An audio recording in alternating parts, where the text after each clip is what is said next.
Saya waktu mengawaki Nanggala pun pernah mengalami hal yang serupa namanya blackout. Tadi saya lupa menjelaskan. Apakah si blackout itu? Ada beberapa macam penyebab. Tapi yang pernah saya alami adalah itu jam 12 malam. Jam 12 malam. Blackout, saya sedang istirahat di lantai 3. Maksudnya lantai 3 itu karena tempatnya tidurnya adalah begini-begini, saya naik yang nomor 3. Saya langsung lompat.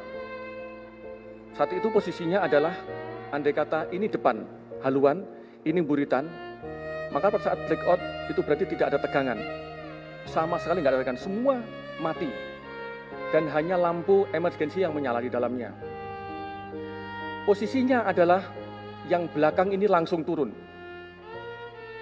Ini kurang lebih 45 derajat, bisa lebih. Langsung wood begini.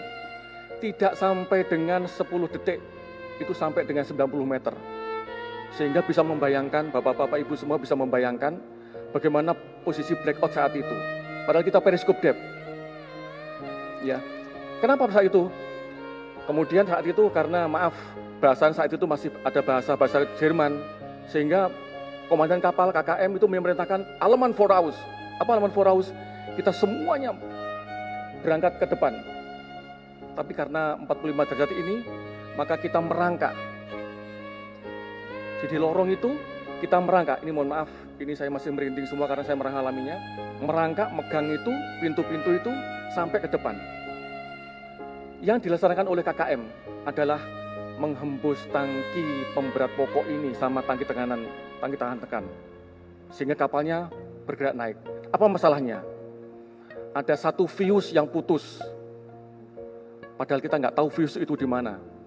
Tapi karena kecanggihan KKM kami saat itu, pada saat itu, sekarang Laksamana Muda Purnawirawan Mas Suri SH, langsung bisa diketahuan, langsung bisa diperbaiki. Alhamdulillah saat itu. Jadi itulah situasinya kalau blackout masuk ke dalam. Nah sekarang ini, kalau kita kena internal wave, maka itulah keadaan alam. Keadaan alam berarti kalau sudah terbawa sama arus, begini, apa yang dapat kita laksanakan?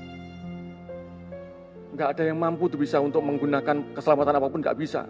Ingat, dayanya adalah 2 juta sampai dengan 4 juta kubik. Mampukah untuk melawan itu? Mampukah? Kalau begini, bagaimana posisi personilnya kita? Apakah dia masih tempatnya masing-masing? Ingat saat itu mereka masih terjaga semua. Jam 3.30 itu posisi mereka masih di pos tempur masing-masing. Maaf ini sangat saya menggebu-gebu karena saya merasakan bagaimana saya nggak mau istilah anak buah saya digini-ginikan karena kesalahan mereka tidak mau saya. Ingat 3.30 mereka masih di pos tempurnya masing-masing karena kapalnya masih posisi persiapan menyelam untuk penembakan. Belum nembak kapalnya. Belum nembak. Jadi masih di posisinya masing-masing. Dia masih di tempat ruang torpedo, dia masih di tempatnya di PIT-nya, pos tempurnya, dia masih di kemudinya, di ruang mesin. Kalau dia sudah bergerak begini, bagaimana posisi anak-anak ini? Gelundung semua, Pak.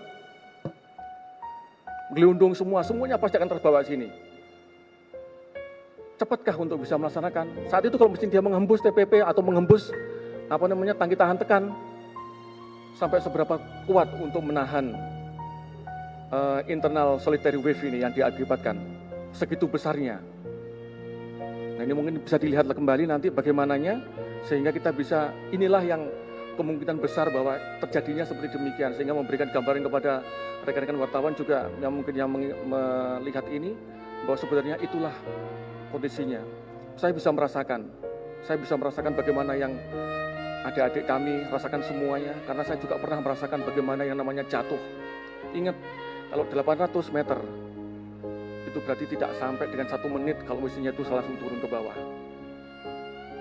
Kedalamannya ini adalah untuk internal wave ini 180-an meter. Mus begini kalau udah masuk semuanya nggak ada tegangan tinggi, nggak ada tegangan untuk menjalankan kapal, maka dia akan terus turun ke bawah.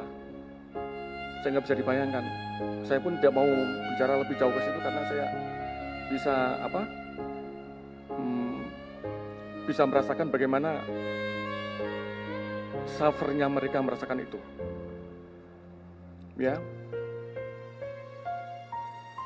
kita nggak mudah untuk mengawaki itu, nggak mudah. Mungkin yang nggak pernah merasakan mungkin gampang untuk ngomong, tapi kami yang sudah merasakan dan pernah merasakan bagaimana jatuhnya kapal. Bahkan kami latihan untuk kapal 209 1400 di Korea ini pun kami latihan sampai begini-begini. Kami tahu bagaimana untuk melatihkan itu. Jadi tambahan saya demikian. Maaf saya karena mau terbawa perasaan. Saya nggak mengada-ada, memang inilah kenyataan yang sebenarnya. Terima kasih. Oke ya, dari tujuan.